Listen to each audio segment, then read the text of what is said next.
Bon dimanche les pirates. Si vous regardez cette vidéo en direct, on est dimanche, regardez. Ah, ça c'est bon ça. La nature le dimanche, tous les jours de la semaine d'ailleurs. C'est le point de départ de la journée, le point de zéro de la journée. C'est avant d'aller faire vos premiers coachings. Vous savez que le premier coaching, je le fais. Alors ça dépend.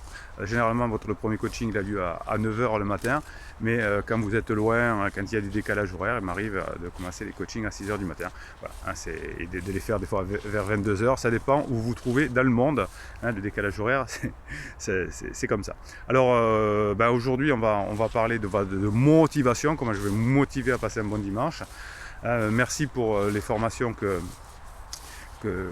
vous avez regardé cette semaine, et notamment la mini formation que j'ai sortie. C'est un format que j'essaye sur le point d'inflexion, je l'ai sorti vendredi. C'est des formations de 45 minutes à un prix défiant toute concurrence, Bruno Scalm. Voilà, vous l'avez en descriptif de cette vidéo, comme les coachings, comme toutes les formations. Voilà, c'est des petits points comme ça qui vous permettent de comprendre. Et là, c'est sur la première, c'est sur le point d'inflexion. Il y en aura beaucoup d'autres évidemment.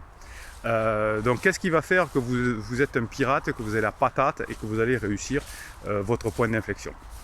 Et bien, chaque fois que vous allez vouloir sincèrement faire un changement, la première chose que vous devez faire, c'est d'élever vos normes et de croire que vous pouvez les atteindre. C'est ce qu'on apprend dans les formations, un petit peu dans le coaching. Alors le coaching, c'est plus pour vous donner des solutions précises par rapport à vos questions. Mais pour vous élever, c'est plus les formations. Et effectivement, si vous fixez des standards élevés, que vous croyez que vous pouvez y arriver, et avec les outils que vous avez, que vous les mettez en place, eh bien, il y a de grandes chances que ça fonctionne. Si vous arrivez à changer votre système de croyance, si vous arrivez à développer un sentiment de certitude, eh bien, vous allez pouvoir répondre à vos nouveaux normes. Vous savez que vous êtes une bande de pirates, vous écrivez dans les commentaires, et parfois, vous avez des doutes. Et chaque fois que vous avez des doutes, c'est bizarre, mais votre conjoint s'éloigne, ou vos objectifs s'éloignent. C'est bizarre, chaque fois que vous n'êtes pas assez construit, par exemple, bah oui, évidemment la personne en crise, si c'est votre job, de récupérer votre métier, oh Bruno, on se calme, votre couple. Bruno, t'es puni, tu montres un petit peu de paysage, voilà. C'est pour me faire pardonner. Oui, si vous voulez donc récupérer votre couple, il y a des moments quand la personne est en crise où il y a des hauts, il y a des bas, il y a des downs. Et si chaque fois que votre personne est en down, vous passez vous aussi en down, vous n'allez pas vous en sortir. Là, c'est par le travail que vous faites sur vous que vous allez rendre le point d'inflexion convexe, évidemment. C'est ce que j'explique dans la formation de cette fin de semaine, et vous allez changer votre système de croyance. Ce n'est pas parce que vous faites de temps en temps des choses que ça va changer, vous allez changer parce que vous faites constamment les mêmes choses. Tous les jours, vous allez faire un petit peu de formation, tous les jours, vous allez faire un petit peu de neurohypnose, tous les jours, vous allez regarder des vidéos, tous les jours, vous allez comprendre comment fonctionne l'humain, tous les jours, vous allez comprendre grâce à la neurohypnose comment ça fonctionne. Ne faites pas 50 choses non plus, mais faites une chose et faites-la tous les jours, tous les jours, tous les jours. C'est les points d'amélioration. Les 3 décisions qui vont contrôler votre destin, votre nouvelle façon d'être des pirates, c'est les décisions sur lesquelles vous allez vous concentrer. Vos décisions sont des choses qui sont signifiantes pour vous, récupérer votre conjoint, arriver à badiner, avoir de l'humour, etc. Et si vous avez bien compris vos décisions et si vous arrivez à vous concentrer sur elles, ce sera beaucoup plus facile. Vos décisions sont ce qu'il faut faire pour créer des résultats. Vous avez compris que si vous passez sur un système convexe, vous allez avoir les résultats au moment du point d'inflexion. Si vous restez sur de la concavité comme votre conjoint en crise, au moment du point d'inflexion, ça va décliner. La personne va retomber notamment dans l'épuisement. Donc vous avez compris que quand vous avez votre décision à prendre aujourd'hui, là maintenant, c'est de créer des résultats que vous désirez, et vous les créerez que si vous bossez sur vous. Si vous quelques éléments chez vous, eh bien vous allez avoir des choses qui vont changer. Si vous changez par exemple vos croyances d'une règle fondamentale, si vous changez une règle de vie, si vous vous levez plus tôt le matin, si vous avez de nouvelles questions, si vous changez d'état émotionnel, vous allez pouvoir effectivement retrouver une nouvelle façon de vivre. Et vous allez changer le monde. Pourquoi vous êtes arrivé à la crise de votre conjoint à un moment où c'est compliqué? C'est parce que vous n'utilisiez pas avant les bonnes méthodes, notamment dans la phase 2 du couple. Vous vous êtes un peu laissé aller. On a mis les pieds en éventail. Il y avait un coaching avec un homme adorable québécois cette semaine, qui disait qu'effectivement dans la phase 2 du couple, il était un peu dépressif, il était souvent en pyjama le soir en rentrant. Alors on plaisantait, il se reconnaîtra, il dit notre private joke ce sera vous mettiez un pyjama à licorne. Vous direz d'ailleurs à votre épouse, ah oui à l'époque, parce qu'elle lui reproche, ah avant tu te mettais un pyjama à la maison, oui j'avais encore un pyjama à licorne et encore je ne le mettais pas quand tu étais là, mais j'aurais dû finalement. Donc effectivement, oui, on a fait des bêtises pendant la phase 2 et c'est pour ça qu'on est arrivé à ces domaines-là aussi. Hein. Donc vous allez changer quelques éléments en vous et les résultats autour de vous vont changer, évidemment. Hein. C'est pas sans rien faire avec un silence radio ou une lettre magique que vous allez changer. Et je vous rappelle que vous allez revenir avec quelqu'un si vous montrez que vous avez changé, si vous passez des bons moments ensemble et si les conditions matérielles le permettent. Hein. C'est pas des trucs on boude, on punit, on fait des silences radio. Non, ça ne fonctionne pas. Donc tout ce que vous faites, ce que je fais aussi, tout ce que vous et moi nous faisons, c'est souvent pour éviter la douleur. C'est ce que fait la personne en crise notamment. Vous allez plutôt vous faire maintenant des choses pour le plaisir. Alors les personnes en crise effectivement ont des moments où le plaisir est là, on le recherche, mais il est de court terme puisque c'est un plaisir concave, c'est-à-dire c'est un plaisir où je vais simplement aller boire des coups à des copains, faire la fête, faire l'amour avec un inconnu ou j'en sais rien. Mais ça c'est des plaisirs concaves qui entraînent beaucoup plus de difficultés ensuite. Donc vous, ce que vous allez faire, c'est apprendre à avoir du plaisir récurrent, à long terme, mais pas qui sont des one-shot, parce que ça fait du mal. Donc ce ne sont pas finalement les événements de votre vie qui vous façonnent, mais c'est la croyance quant à la signification de ces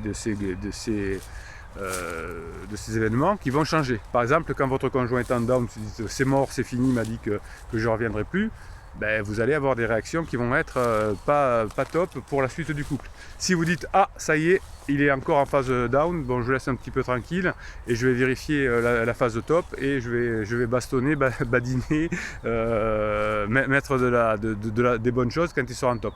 Là c'est une façon différente. Là vous voyez que vous allez réussir effectivement votre objectif. C'est pas donné à tout le monde d'être des pirates, hein, mais vous êtes des pirates et c'est grâce à votre travail que vous comprenez ça. Donc concentrez-vous sur où vous voulez aller gagner, pas sur ce que vous craignez. Chaque fois que vous avez des commentaires, je vous lis les commentaires à la fin de chaque vidéo, c'est les moments que vous attendez évidemment. Chaque fois que vous avez un coup de mou, les autres pirates vous tirent les oreilles, vous remontent le moral. C'est chaque fois qu'on a un coup de mou, on n'avance pas. Donc chaque fois que vous voulez sincèrement faire un changement, la première chose que vous allez devoir faire pendant la formation, c'est de relever vos normes, de croire que vous pouvez le faire. Et ensuite, une fois que vous avez décidé quelles sont vos normes, évidemment, vous allez les mettre en place. Évidemment que vous allez les faire avancer, vos normes. Hein, et ça, vous avez les comment le faire dans chacune des vidéos, évidemment, et surtout dans les formations. Donc, c'est en augmentant vos normes que vous allez réussir à atteindre vos objectifs, récupérer votre conjoint notamment. Si vous arrivez à changer ce système de croyance, de développer un sentiment de certitude, eh bien vous allez pouvoir répondre à de nouvelles normes, de nouveaux standards de la vie. La vie adore les personnes qui ont confiance en elles, les personnes qui sont antifragiles, pas les personnes robustes là, qui disent « je crains rien ». Non, ça marche pas. C'est des personnes qui savent qu'il y a des coups durs dans la vie, mais qu'on sait y passer outre. Beaucoup de gens dans la vie savent quoi faire. Mais beaucoup de personnes ne le font pas réellement. Je peux vous dire que les personnes qui réussissent le plus à récupérer leur conjoint, c'est ceux qui le font, c'est ceux qui font les choses. Tout ce qu'ils apprennent en formation, ils le font. Et toutes les personnes qui échouent, alors il n'y en a pas beaucoup parce que comme il y a la motivation, comme il y a plein de formations, etc., la plupart, au moment du point d'inflexion, vous récupérez vos conjoints. Mais les personnes qui disent oui j'ai acheté la formation mais je ne le fais pas, ou j'ai fait un coaching mais je n'en tiens pas compte, etc. Eh bien, c'est là où il peut y avoir des échecs. C'est rare mais il peut y avoir des échecs. Donc vous voyez que essentiellement, si vous voulez diriger vos vies, vous devez prendre contrôle de vos actions. Hein, prenez le contrôle de vos actions et faites-moi des actions cohérentes. Hein, ce n'est pas parce que nous faisons de temps en temps quelque chose que ça va façonner nos vies. Faites-le constamment. C'est dans vos moments de décision que votre destin va se façonner. Et une fois que vous avez pris votre décision, vous passez à l'action. Une fois que vous avez pris la décision et l'action, là on y est. Non seulement vous devez décider des résultats auxquels vous engagez, mais également du type de personne, et c'est encore plus important, du type de personne que vous voulez devenir. Engagez-vous à devenir un pirate. Si vous engagez à devenir un pirate, vous changerez votre vie. Donc vous allez changer vos normes de base ce week-end. Dans ce que vous acceptez de la vie, ben, vous allez vous adapter à la vie. Vous allez bien vous mettre en tête qu'il y a des points d'inflexion, il y a des faits de jeu.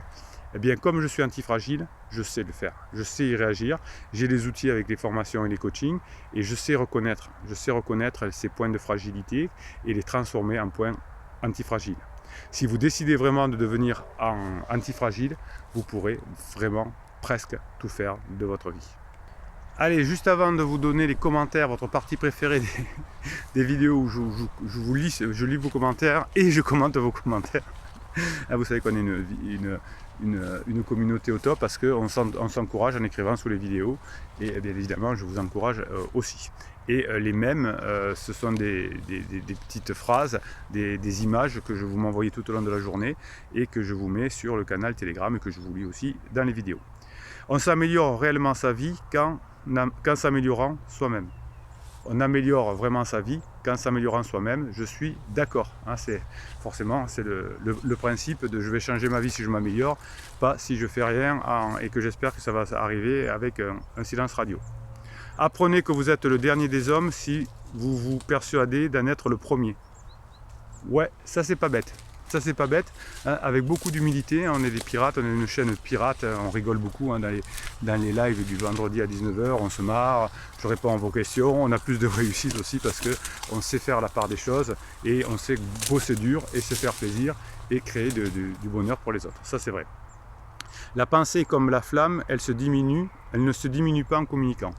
Oui, effectivement, le bonheur, hein, plus vous avez du bonheur, plus vous le partagez, plus il se démultiplie en vous, ça c'est vrai. Si vous voulez prendre des choses, ben, au bout d'un moment, vous n'allez plus vouloir les donner. Et comme tout se perd dans la vie, ben, vous allez être frustré. Au contraire, si vous donnez aux autres, hein, si vous arrivez à avoir le plein d'énergie, le plein de force en vous, et que vous arrivez à le communiquer aux autres, eh bien là, ça va se démultiplier. La corruption et les corrupteurs sont les pestes du genre humain. Oui, il y a des personnes qui vous manipulent, qui veulent penser qu'à elles, une personne en crise, mais aussi des personnes dans votre métier, etc. Oui. Partout où tu rencontreras un mensonge qui t'oppresse, étouffe-le. Alors vous avez une formation sur le mensonge, comment le reconnaître, etc. Oui, alors là, moi je prends ce même là en disant, ouais, si vous mentez à vous-même, si vous pensez que ça vient des autres, si vous pensez que c'est foutu, si vous écoutez des raisonnements de personnes qui n'ont pas trop la patate, ouais, là ça peut être dangereux, vous mentez à vous-même. N'écoutez pas trop les ragots, n'écoutez pas trop les conseils, suivez votre bonne étoile et donnez-vous les moyens d'y arriver avec les formations et avec les coachings évidemment et avec toute cette communauté qui vous protège. Alors, les commentaires, on y va. Letty, elle qui répond à l'LMS, alors elle dit oui, sûrement que votre conjoint est en épuisement. Le mien me dit qu'il m'aime, m'embrasse enfin sur la bouche, mais au niveau libido, c'est pas top le criseux. Blocage un peu entre moi et pansement. Oui, alors souvent la sexualité, souvent, pas toujours, mais c'est ce qui revient en dernier. Pas toujours, hein, mais c'est mieux. Parce que si ça revient en dernier, ça veut dire que c'est quelque chose votre couple à nouveau a été construit. Donc c'est pas grave si ça vient en dernier. Vous savez que quand on est en lune de miel, on fait beaucoup de sexe, etc. Et on est dans un moment concave, c'est-à-dire que ça diminue et que quand on s'aperçoit au bout d'un moment que l'autre n'est pas la personne rêvée. Si au contraire on construit que le sexe arrive en dernier, ben moi je dis que c'est pas plus mal. Parce que ça montrera que vous avez, que vous avez quelque chose. Qu'est-ce qu'il y a encore? Ah oui, c'est là que j'avais bien aimé, de Sylvie. Brigitte Fossé a fait la même chose dans le film La Boum. Ah oui, parce que c'était Letty qui disait qu'elle était allée tout casser chez Pansement. Donc Brigitte Fossé fait la même chose dans La Boum. Elle va casser les bouteilles de parfum du pansement de chez Claude Brasseur. Alors ne te traumatise pas, ce n'est pas grave. À la fin, ils reviennent ensemble et Sophie Marceau organise sa boum. Je ne me souvenais plus de ce passage de ce film. Alors je me souviens un peu du film, mais je l'avais vu à l'époque, mais je ne me souvenais plus de cette histoire de divorce, de pansement et de personnes qui revenaient ensemble. Vous voyez que La Boum, c'est un film des années 80 et déjà on vivait à peu près les mêmes choses. Alors, j'ai les doigts trop gros. Hein. Alors, j'ai parlé de Bruno samedi dans la nuit Alors ça c'est, oui, Letty qui a, oui, alors Letty explique, voilà, pour comprendre, Letty a demandé à son mari de faire un coaching avec moi, ce qu'on a fait d'ailleurs, pour qu'il comprenne où l'année, etc. Et